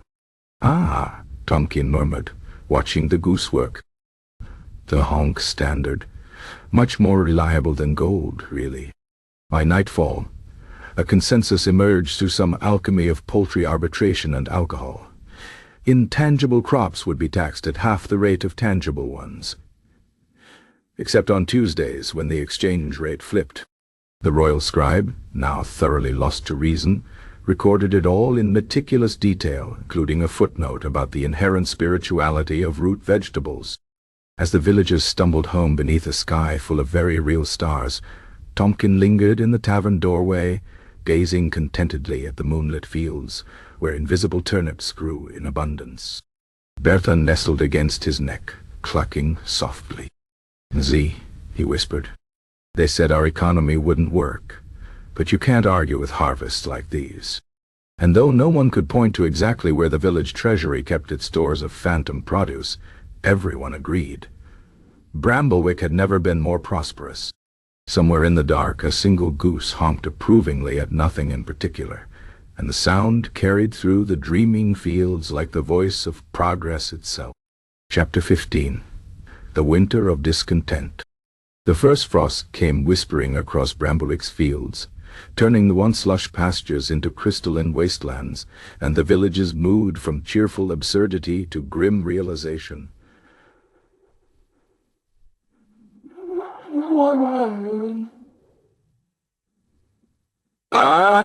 As the villagers peered into their larders and grain stores, a terrible truth settled over them, like the icy rime coating their rooftops. They had taxed themselves into hunger.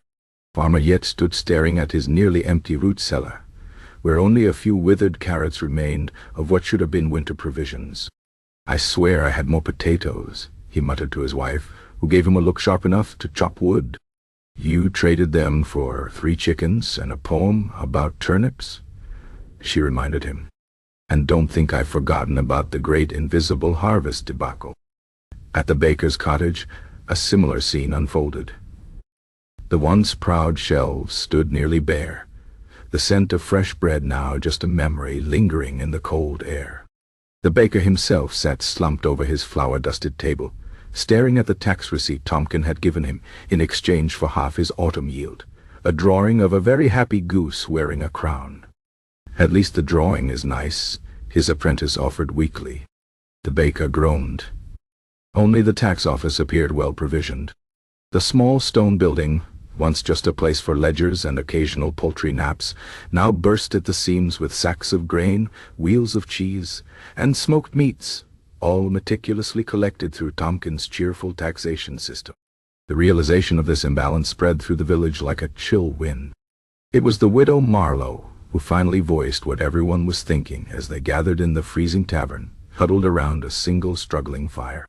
"We've been fools," she announced, her breath making ghosts in the air. "We filled the treasury and starved ourselves."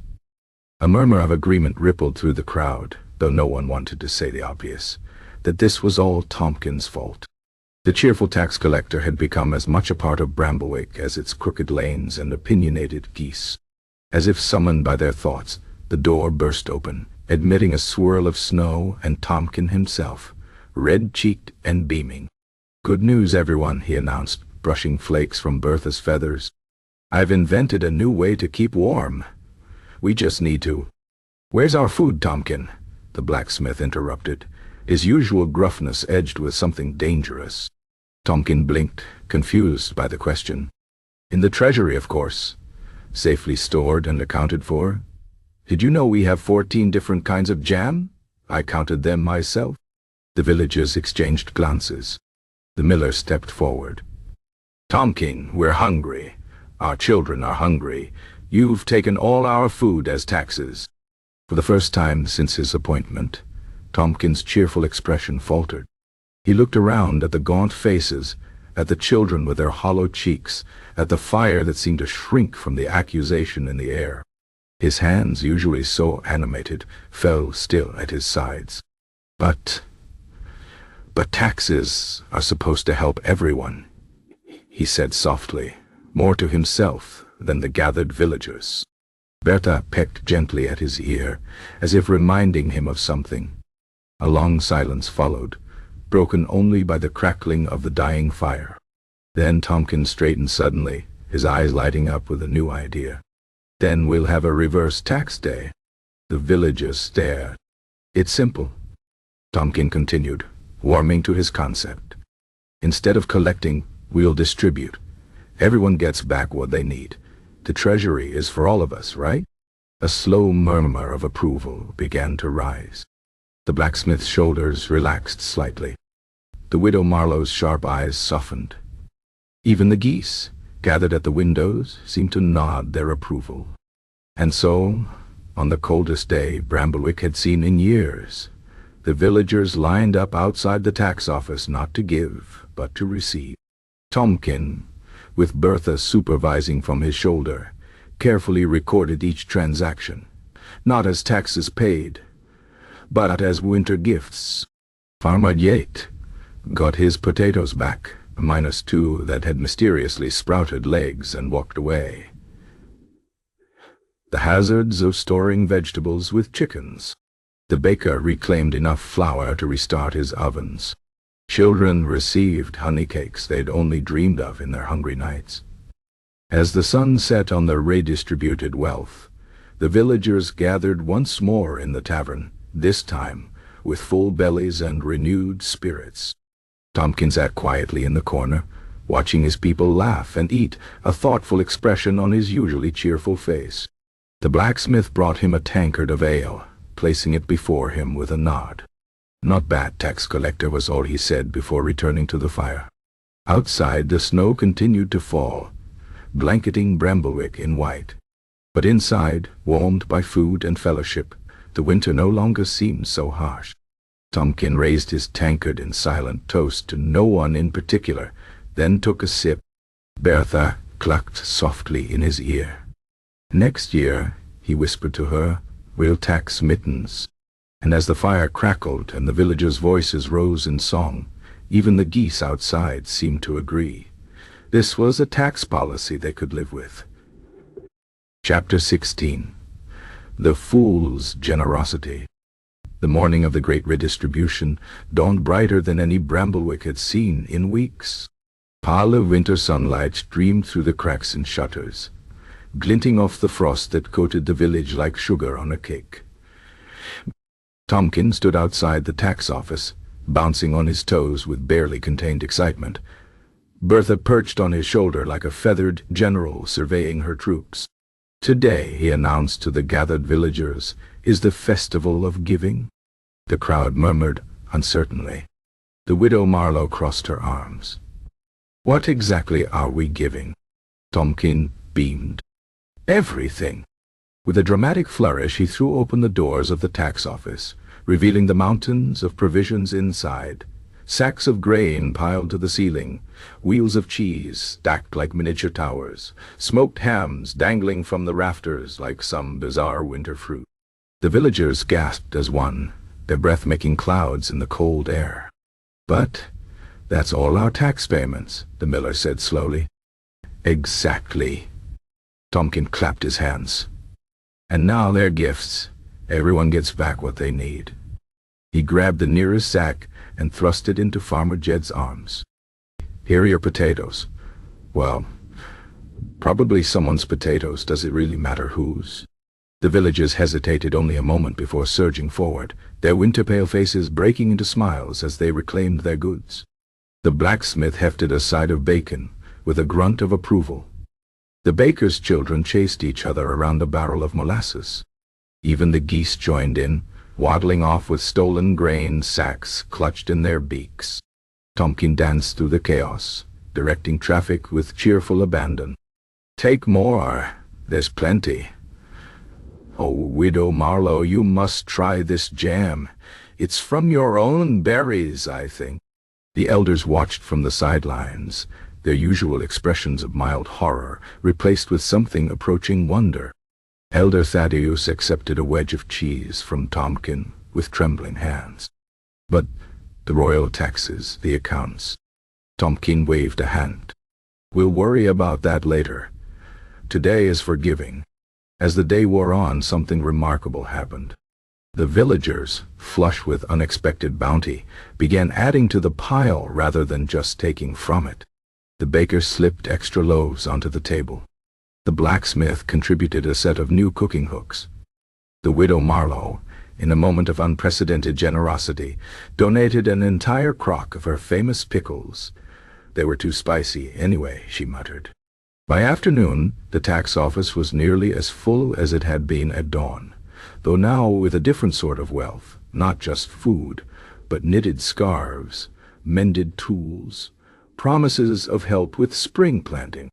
The royal scribe, who had come expecting to document a financial disaster, instead found himself recording the birth of a new tradition. As twilight painted the village in shades of purple and gold, the villagers gathered in the square, their bellies full for the first time in weeks. The children, sugared up on rediscovered honey, danced around a bonfire built from broken tax records. Tompkin sat in their midst, happily chewing on a carrot. Bertha nestled in his lap. The blacksmith approached, clearing his throat awkwardly. That was not the worst idea you've had, he admitted. Tompkin grinned up at him, his face glowing in the firelight. I know. Next year we should do it twice. Somewhere in the dark, a goose honked what might have been approval. And as the stars wheeled overhead, Bramblewick slept soundly, its larders replenished and its heart unexpectedly light. The tax office stood empty but ready, its doors still flung wide in invitation. A silent promise that in this village at least even taxes could become gifts if handled with enough foolish generosity. Chapter 17. The Elders' Redemption. The morning after the great redistribution found Bramblewick's elders gathered in the town hall, surrounded by the remnants of their once meticulous tax system. Empty ledgers, abandoned tally sticks, and a single defiant turnip that had somehow ended up on the magistrate's chair. The usual arguments had died in their throats. Elder Thaddeus ran a trembling hand over the pages of the main tax record, now filled with drawings of smiling chickens where numbers should have been. We should never have allowed this, he murmured, but the words lacked their usual conviction. Beyond the hall's shuttered windows, the sounds of an unusually lively winter morning filtered through, children laughing as they shared rediscovered treats, neighbors calling to each other with offers of help, the occasional approving honk from the geese who had appointed themselves guardians of the new goodwill. Elder Pym cleared his throat. The blacksmith repaired Widow Marlowe's fence yesterday. Didn't charge her a single nail. And the baker, added Elder Wimble, gave away his last loaf to the miller's family. A long silence followed. The turnip seemed to judge them from its perch.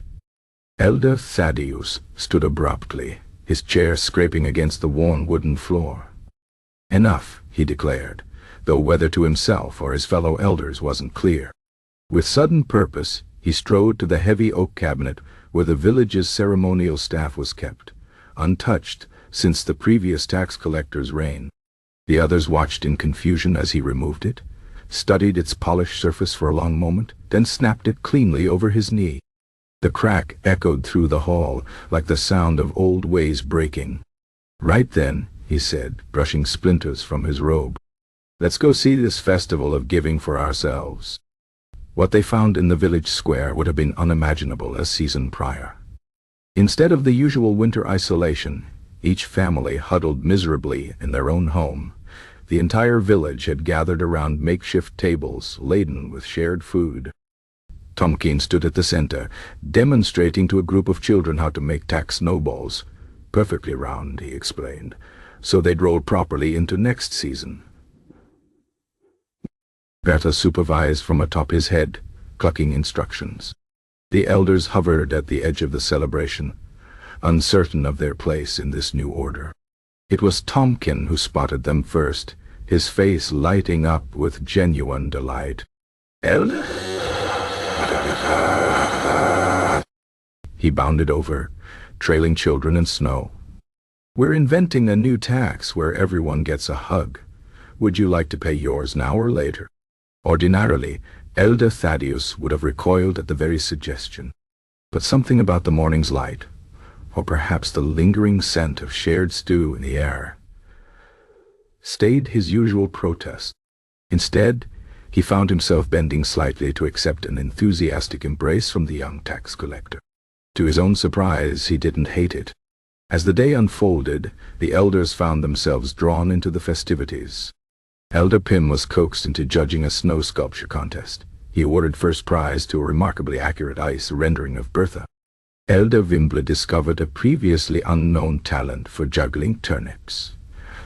Even Elder Thaddeus, usually so reserved, found himself laughing at the blacksmith's impression of the king's stuffy treasurer. At dusk, as the villagers lit lanterns against the early winter dark, the elders gathered again near the town hall steps. The usual complaints died unsaid. What could they criticize? The village was fed. The children were happy. The geese. Well, the geese were still geese, but even they seemed less belligerent than usual.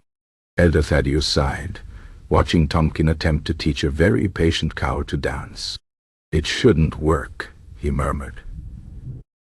By all accounts, none of this should work. Elder Pym nodded, absently chewing on a gift of honey cake.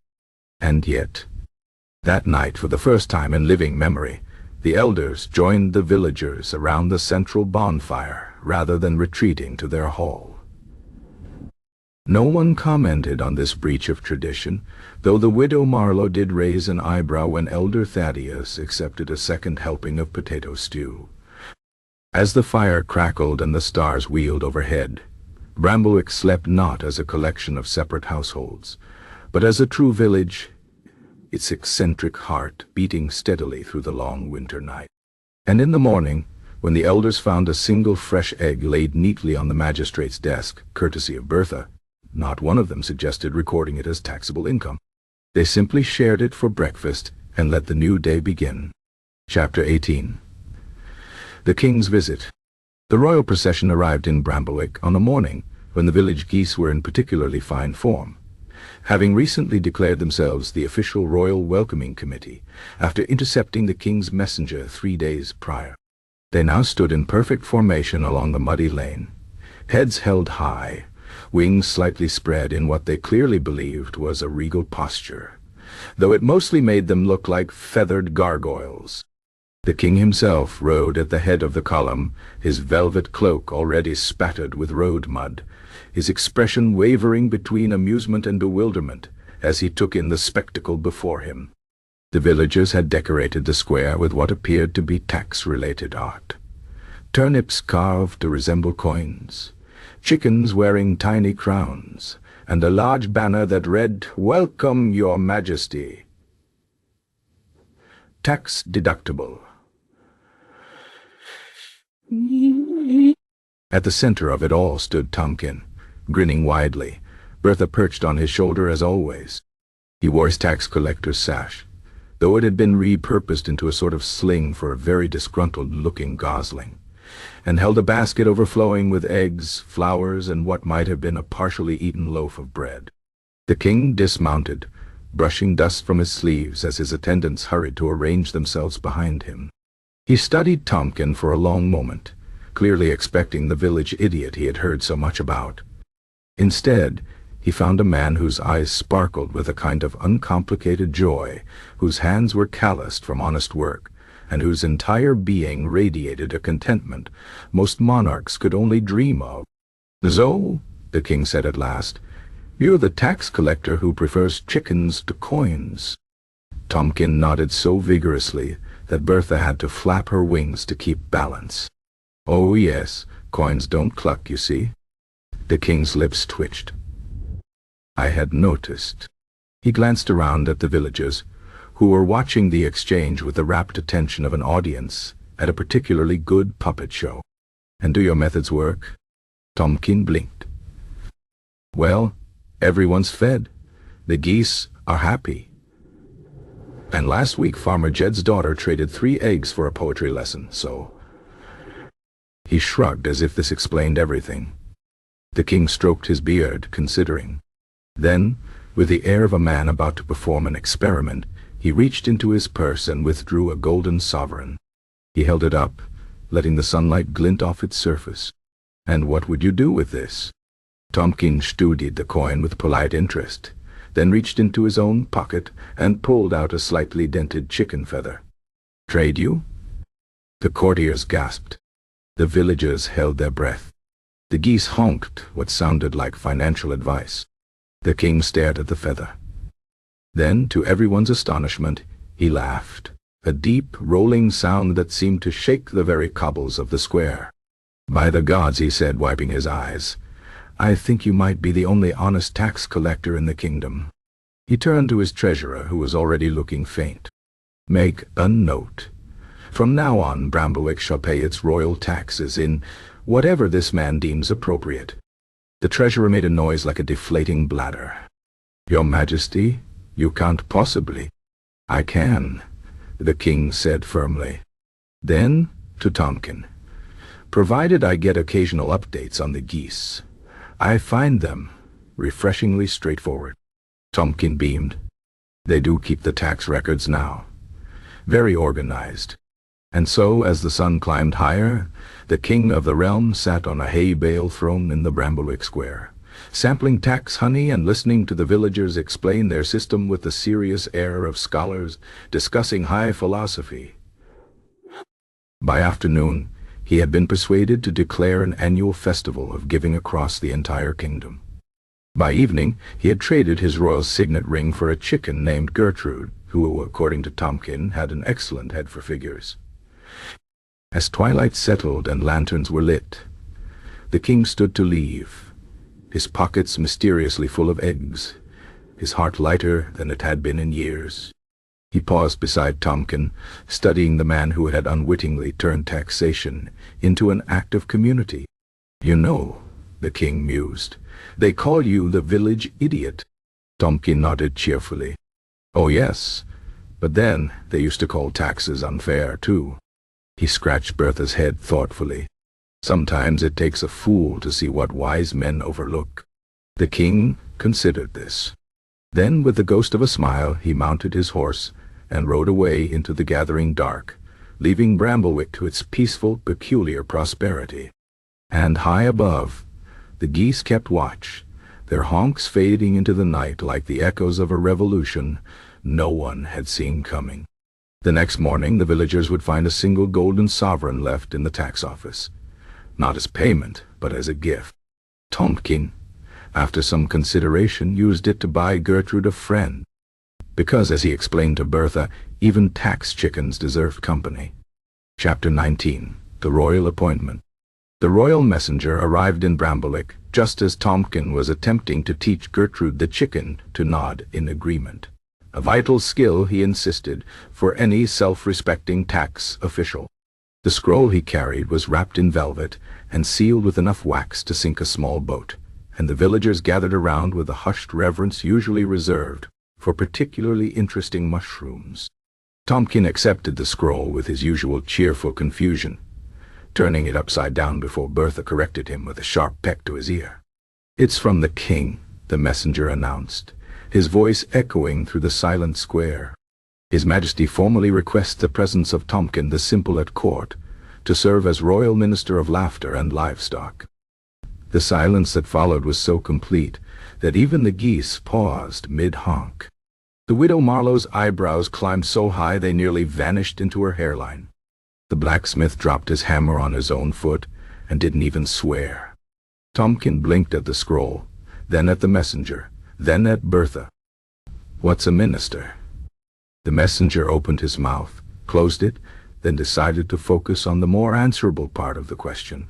"It means you'd live at the palace, advise the king, be in charge of, well, laughter and livestock apparently." Another beat of silence. Then, as if someone had poked a beehive, the square erupted. "You can't take our tax collector," Farmer Yet bellowed, waving a turnip like a weapon. "He's ours," added the miller's wife, clutching little Gertrude to her chest.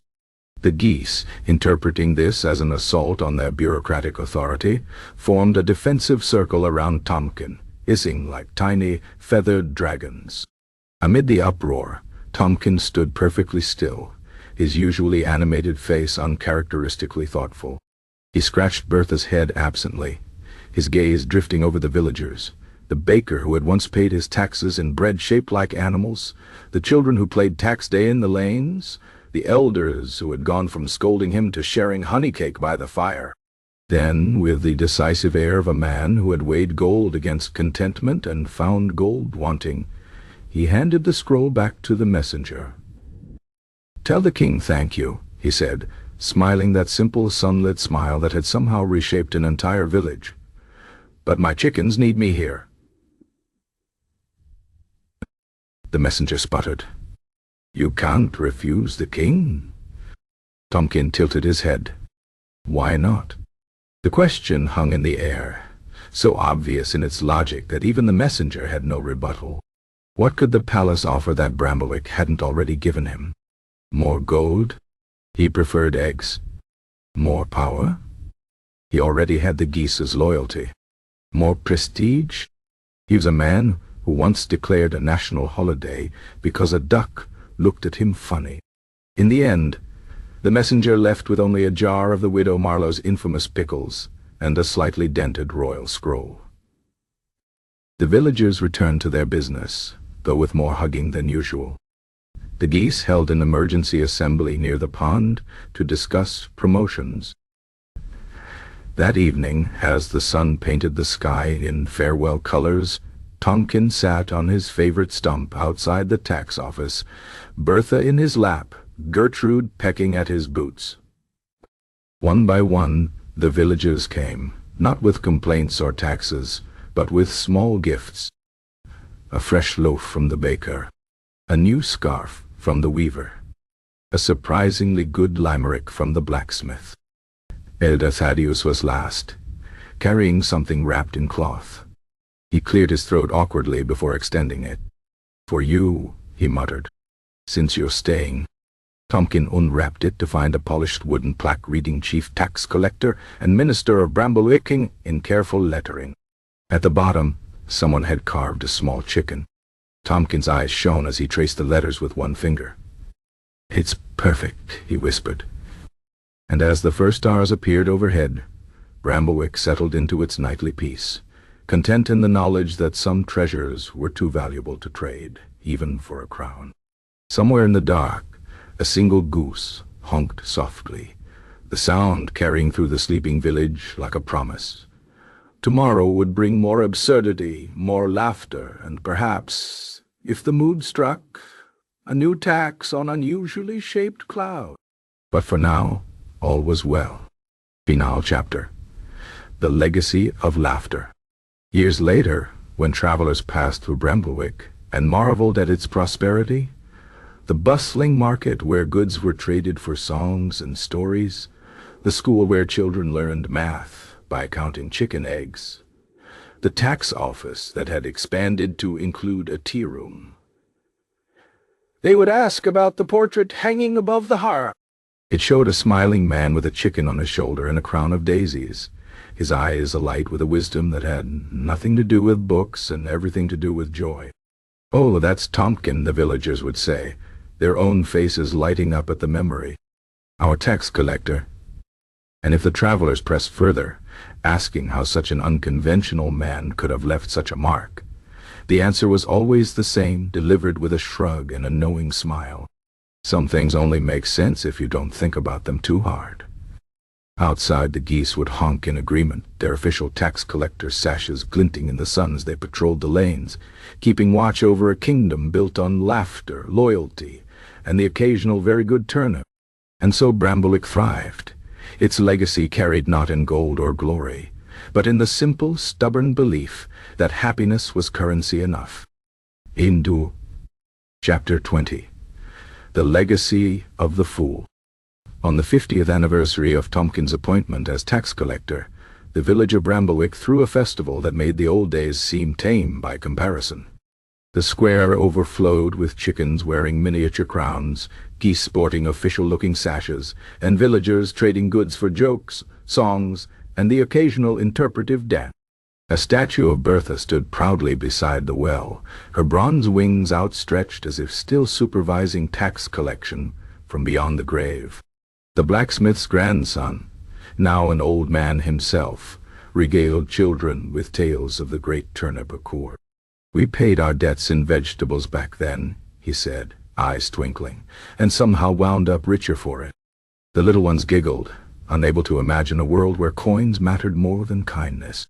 In the tax office, now preserved as a museum of sorts, visitors could see Tompkins' original ledgers, their pages filled not with numbers, but with drawings, poems, and the occasional pressed flower.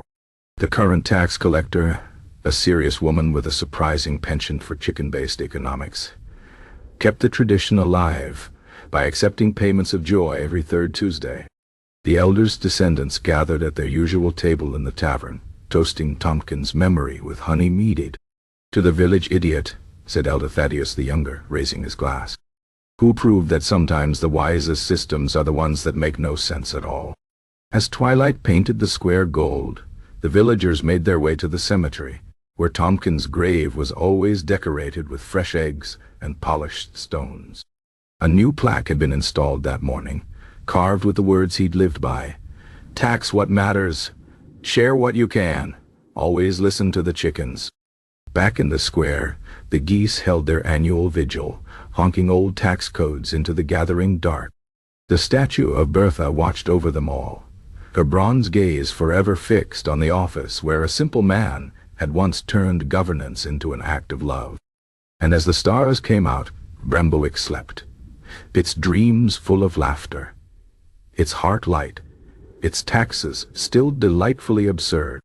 Somewhere beyond the hills, in a palace where golden turnips decorated the throne room, an old king smiled at the memory of the fool who'd taught a kingdom that wealth wasn't counted in coins but in clucks and kindness. The legacy lived on. The end.